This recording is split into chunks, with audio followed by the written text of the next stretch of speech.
Good morning, my turkey stuffed skiers and riders. It's Mikhail with your Wachusett Mountain Snow Report update for Friday, November 23rd. I hope you all had a wonderful Thanksgiving yesterday, and today is a perfect day to come on down and shred off those extra calories from yesterday's feast. It's a gorgeous sunny day with some chilly temps and light winds. Today's high will be about 25 degrees and can reach some lows of 17 degrees. So remember to grab those layers before you head out the door.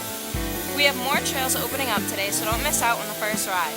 Tent Mountain, Look Mom, Challenger, and Sundowner are opening up along with Ralph's Run, Upper and Lower Conifer Connection, Indian Summer, and Ollie's area, bringing us to a total of 10 trails. We've been blasting the snowmakers to get this mountain ready for you snowbirds. We've got base depths of over 20 inches with machine-groomed snow and packed powder across the mountain. Grab your family and bring them out to have some fun during this holiday break. You guys out here for Thanksgiving break?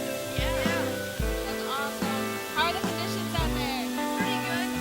Make sure you don't miss out on our Black Friday deals on apparel, tune-ups, cow cards, and more, now through Sunday, November 25th. You can also snag some deals on lift tickets this upcoming Cyber Week, 15% off repeat cards and 3-day beginner packages. Enter code CYBERMON at checkout. And that's all for today, folks. I really hope you guys can get the chance to make it out here today. The sun is warming everything up, and the conditions are really just awesome. So I hope to see you guys out here, and until next time,